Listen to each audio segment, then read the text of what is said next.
Lord is our light and our salvation, I shall not fear. Let the wise what?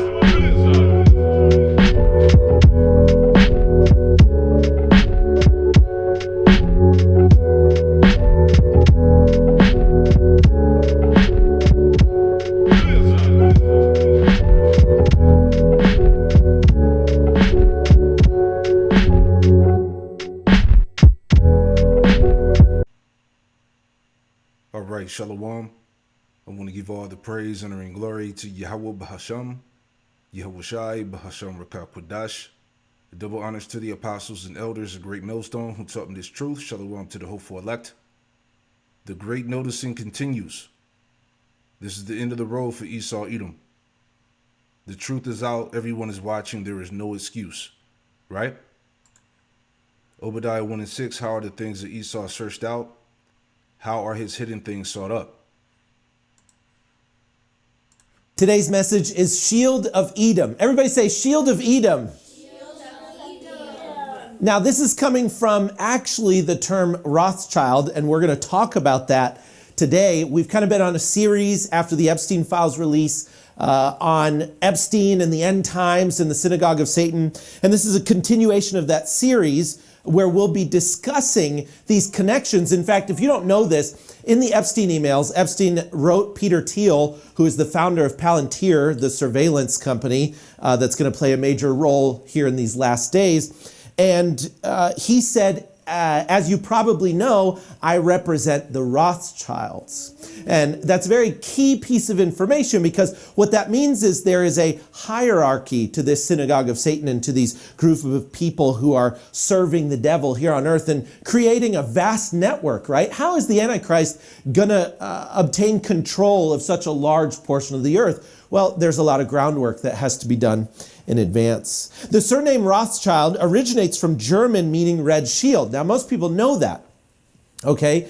Most people realize that the Rothschilds are Ashkenazis, they're German Jews, and that their last name means red shield. They've been around for a long time. They played a major role in the facilitation and founding of the current modern state of Israel, and we're going to talk about that today. But here's the part that people don't know, and we're going to make a lot of connections. So today's sermon is really going to cover not just the Rothschild family, but this long-term connection from Edom all the way to the Antichrist in the last days.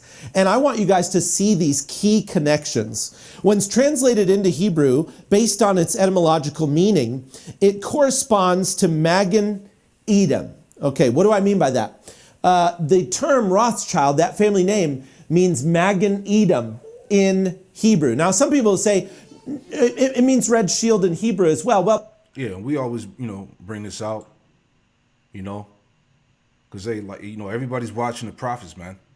All right, the master plan of the illuminated Rothschilds, right? Straight to the point. In the second paragraph here, under, can you be more specific as to the role the Rothschilds play into all of this, right? It says, let me give you some background information. On one level, the Rothschilds secretly call themselves the House of David, from the tribe of Judah. Now, Rothschild, translated from German to English, means red shield. During biblical times, the Edomites' fortress was the Red Rocks of Petra. Esau, the twin brother of Jacob, was described as, quote, red and hairy. So this information fits perfectly with what survivors have been telling me. That on a deeper level, the Rothschilds are also claiming to be the descendants of Esau, right? To be the descendants of Esau, and thus are really from the house or tribe of Esau, okay? It's all coming out, man. This got to be the end of the road for these devils, What they're trying to do is to get the birthright back from the house of Jacob, who are the real Jews. However, the book of Obadiah talks about the destruction of the Edomites in the last days. See? And this is where we at. All right? Esau would be the end of the world, and Jacob would be the beginning of it that followeth, right? And before he will fall, he would be completely revealed, The problem with that is that the word for red and the word for Edom in Hebrew is the exact same word, okay? The exact same word. And so Magen Edom would be translated into English, shield of Edom, or the shield of the Edomites. And so the Rothschild family are the shield of the Edomites. Let me get something real quick. You know, everybody's watching, okay? And putting all the pieces to the puzzle together, all right? It's a wrap. Jeremiah 49 and verse 10. And it reads, it says, "But I have made Esau bare. I have uncovered his secret places, and he should not be able to hide himself." He can't hide no more, man. Okay?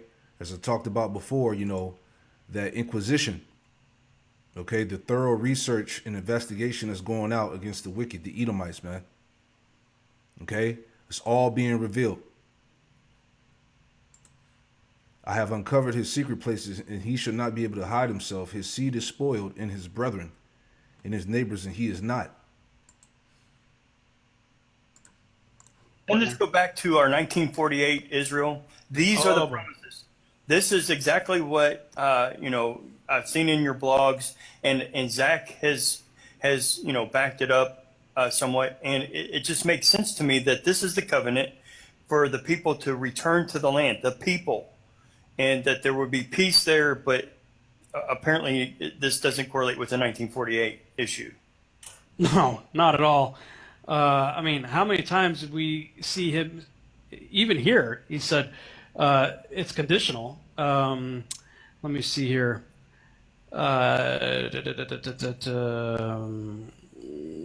Okay, yeah, chapter 30, verse 1.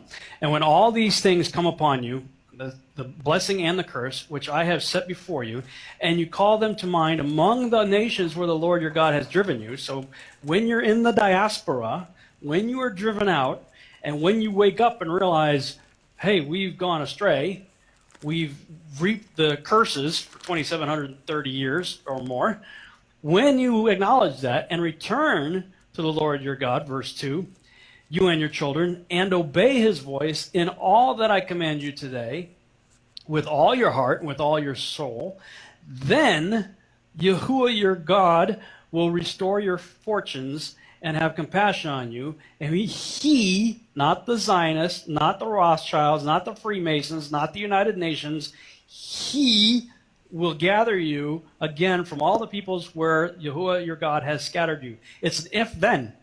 If you do this, then he will do that. Nothing about 1948 fits that.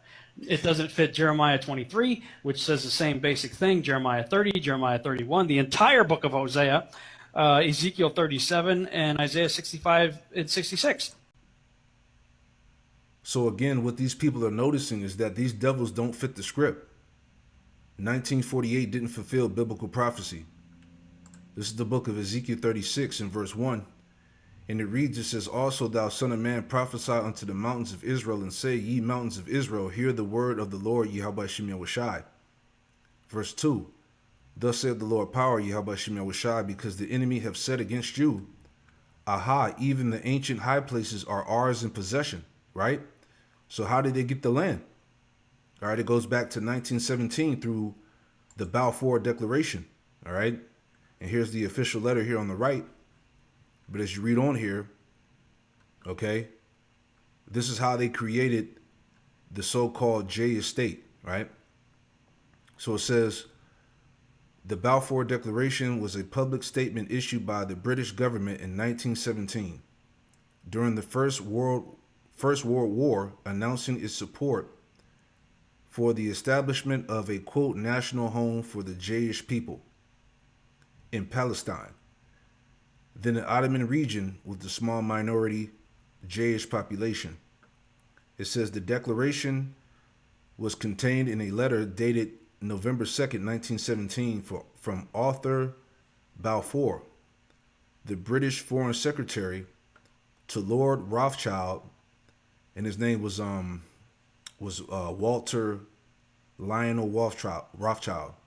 Okay, it says a leader of the British Jewish community, for transmission to the Z Federation of Great Britain and Ireland. The text of the declaration was published in the press on November 9th, 1917. All right, and you can read the rest of that, but that's pretty much how they were able to establish, the creation of the J estate in Israel. Okay, which came along in 1948. Okay, so that's how they got the land. So going back, Ezekiel 36 and verse 5, and it reads, Therefore thus saith the Lord power, Yahweh Shem Yahushai, surely in the fire of my jealousy have I spoken against the residue of the heathen, and against all of Idumea. Okay, Idumea is Greek for Edom, Esau, Edom. And against all of Idumea, which have appointed my land into their possession. Okay, how did they get the land? 1917, through the Balfour Declaration, which set up, the creation of the so-called J estate in Israel, 1948. This is how it happened. And against all of Idumea, which have appointed my land into their possession, with the joy of all their heart, with despiteful minds to cast it out for a prey. You see? They all say the same thing.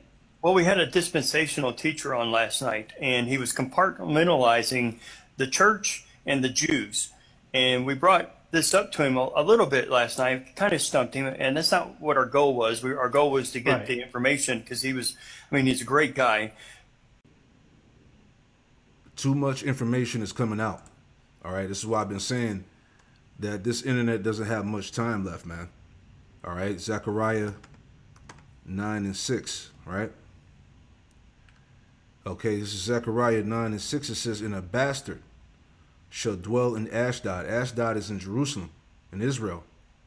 Okay, a bastard, a illegitimate son. Okay, these people do not belong to Yahweh Shem Yahushai, all right? So a bastard son is dwelling in Ashdod, in Jerusalem. And I will cut off the pride of the Philistines, right? Isaiah, just adding to that, Isaiah 63 and verse 17. And it reads, it says, O Lord, Yahweh Shem Yahushai, why hast thou made us to err from thy ways, and harden our heart from thy fear? Return for thy servant's sake the tribes of thy inheritance. You see that? So the Lord, in this time that we live in now, all right, dealing with the Great Awakening and the Lord putting the breath back into us, the Lord has adopted us back, okay, through the sacrifice of Yahushai, man. It says, verse 18, the people of thy holiness have possessed it but a little while, right? We had, under King David and King Solomon, we had 40 years of peace, and that was it. It says the people of thy holiness have possessed it but a little while. Our adversaries have trodden down thy sanctuary, going back to 70 AD. Verse 19, the point, it says, we are thine. Excuse me. We are thine. Thou never bearest rule over them. Okay, these damn Edomites, these devils. Thou never bearest rule over them. They were not called by thy name. You see that? So again, as we were just watching in this quick lesson that I did last year, okay, 1948 didn't fulfill biblical prophecy. Now let that sink in. Okay, people are talking about this all over the earth, man. All right, they are not the true biblical Israelites. Okay, and that's why this thing is, like I said, it's definitely, the internet is definitely coming to an end, man. It's a wrap out here, man. Right? Let's get this next clip real fast. I saw this on the feed earlier. This is from the Jimmy Dore show. Huckabee can explain Jay's right to land to Israel land, right? Because there are a lot of people in the territory that Israel controls today, particularly in the West Bank, who, through genetic testing, we can know their families have been here for thousands of years. We don't know whether they practiced Judaism, whether they were Samaritans, pre-Islam. We don't know that. A lot of them we know have been Christians for 2,000 years. They have less of a right to the land than someone whose ancestors, the only thing we know about them is they lived in Latvia or Poland. They're Eastern European. How does that work? They're Jewish. you know, in Israel, that you're not allowed to get a DNA test to track your genealogy without a court order. So this is from the Jerusalem Post. Want to fully understand your family genealogy? Not without a court order. According to some ancestry websites, there are indicators to tell you if you possess Jewish DNA or not, but you need a court order. And why is that? Because they don't want people to know that the Jews who live in Israel aren't from there. They're not Semitic. You know who is Semitic? The Palestinians. And so Tucker Carlson was interviewing Mike Huckabee, the United States ambassador to Israel, although it sounds like he's representing Israel and not the United States at all. He's 100% traitor to the United States. He is there representing the interests of Israel. And so he tries to find out, like, well, who, if you're using the Bible and God promised the Jews, how do we know Benjamin Netanyahu is one of those Jews? How do we know he comes from his ancestors come from there? How do we know they don't come from Russia or Ukraine or anywhere else? So let's listen. In the entirety of the world, there are about 16 million Jews total, and 8 million of them live here. The rest live mostly in New York or South Florida and a few other places. Okay. So this is a small population of people. And you know how tough it is for the Jews in South Florida and New York. You know how tough it is. Yeah. They don't feel safe. They don't feel safe in New York or South Florida. Oh, I caught something. Or how or Hollywood. Yeah, real quick, I forgot one scripture. All right, Lamentations 5, verses 1 and 2. Lamentations 5 and 1. Remember, O Lord, Yahweh Shemel Washai, what has come upon us. Consider and behold our reproach. All right, going back to the curses, man. Okay, us going into exile, being uprooted out of the land, being scattered, you know. Verse 2, the point. Our inheritance is turned to strangers, our houses to aliens. All right, we got heathen in the land. Okay, now the heathen, now the heathen occupy the Holy Land. The Edomites. Our inheritance is turned to strangers, our houses to aliens. You see, that's prophecy. Okay. They don't feel safe. I've heard this. They don't feel safe. Really? You don't feel? Of course they feel safe. Of course they do. Here we go. You know what makes them not feel safe? When Israel, in the name of Judaism, does a genocide in 4K right in front of everyone's eyes. Then that causes a lot of anti-Semitism because the people doing the genociding conflate Judaism with Zionism and Israel. And they don't have anything to do with each other. And they're hoping, they have something to do with each other, but they're hoping that there will be more anti-Semitism as a result of their evil, because the Jews will want nothing to do with it. They want to force them to all be on their side. And what better way than to put their backs up against a wall where you do so much evil, people just start blaming everyone looks like you, so we better throw in together. So it makes their theory is to make all the Jews of the world unite together because the world is against them, because they've done a genocide in front of everyone's face, and now people are against them because they've conflated Judaism and Jews everywhere with Israel. That used to be called anti-Semitic to do that. If you conflated Jews everywhere with Israel, that used to be considered anti-Semitic. But now the Zionists in Israel are doing it themselves to conflate that. Okay, so yeah, the whole world is against them. This is what they're doing. All right, but it's prophecy though. All right, Job, is it Job 20? Bear with me.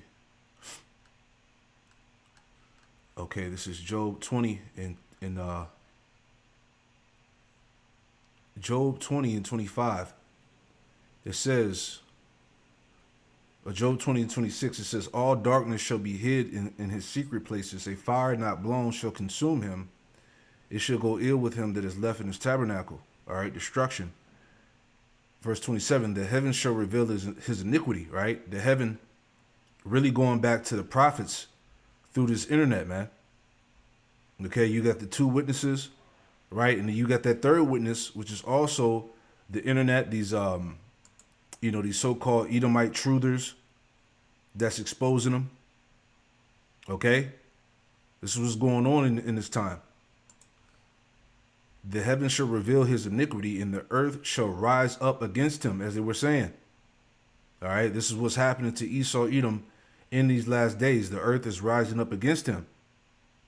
All right, he's been fully exposed. Let's get back to this. Here we go. In the entirety of the world, there are about 16 million Jews total, and 8 million of them live here. The rest live mostly in New York or South Florida, and a few other places. Okay. So this is a small population of people. They have connection to this land, historically, biblically. Do they? Yes, they do. If Bibi's family, we know they lived in Eastern Europe. There's no evidence they ever lived here. He's not religious. But in what sense? ancestrally- Does, but how do we know ancestrally- that? Do you have his family tree? No, we don't. Do you? He doesn't. So no one does. That's the point. But So if how do there we is- know that? So how about Huckabee? Do you have his family tree? And nobody has his family tree. No one. He doesn't have it. I don't have it. You don't have it. There's no Benjamin Netanyahu family tree because his last name is Milkowski. All we can say for sure is he didn't come from that region of the Well, world. all we know is for sure is he's not from is that there. he's not from the region in Israel. Is he If they are connected to the land Jewish, at all? and if there has been a practice of Judaism and a connection to the language, But the he Bible, doesn't- the land, His ancestors didn't. He doesn't practice Judaism in any rigorous way. His ancestors didn't live here. They didn't speak the language, and there's no evidence they ever lived here. So on what basis does he have a right very to be much. here? So there's Mike Huckabee, the United States ambassador to Israel, again, not representing the United States, representing Zionist Israel, saying that, well, he's considered a Jew from this region because he practices the religion, he speaks the language. First of all, no, he doesn't practice the religion, and B, they didn't speak the language. His grandparents didn't speak the language. His parents didn't speak the language. Okay. So let's get back to this. Here we go. it's the language. He has fought for the land. His family has fought for the You're land. dodging a no, I'm not very dodging. obvious question, which is where does this right come from? And the I've- reason I've it's given you meaningful. that. So he's asking, where does the right of Jews to have land in Israel, where does it come from?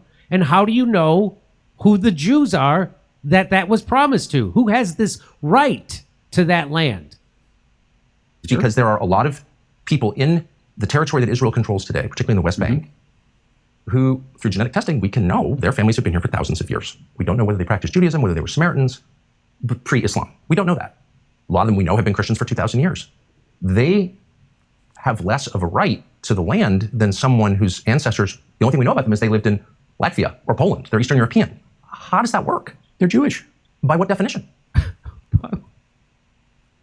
Isn't that amazing? That's amazing. So the people who actually have a DNA that connects them to that land, they happen to be Christian or Muslim or something else, they'd have less of a right to it than someone like Benjamin Netanyahu, who has no connection to that land, who comes from Eastern Europe. Right. So the bottom line is the bottom line is this: through the back and forths about them arguing if these people are the real biblical Israelites or not. All right, they know what the truth is, man. They know what it is. All right, just like these Edomites, they know that them tiny tops are not the people. They know that we are the true biblical Israelites, the so-called Negro, Latino, Native Americans, Hispanics. All right, of Negro, Hispanic, so-called Latino descent. All right, they know who the true Israelites are, man. All right, despite all of this, controversy and madness that's going on. All right, they know the deal. And just like the Lord said in Deuteronomy, let's get that. And we'll wrap this up because, hey, our enemies are being found as liars, period. And that's all it is. Okay? Just like the apostle said, man, the truth is out. Everyone is watching. There is no excuse. And that's it. All right, Deuteronomy 33 and verse 29. It says, "Happy art thou, O Israel, who is like unto thee, O people saved by the Lord, Yahweh Shemel Washai, the shield of thy help, and who is the sword of thy excellency, and thy enemies shall be found liars unto thee, and thou shalt tread upon their high places." Right? So that's it, man. Straight to the point. It's all out there, man. Okay? That that Inquisition is going out against Esau, the wicked, and he's being found out. So, hey, this is it, man. This is the end of the road, okay, for Esau, Edom. Shalom.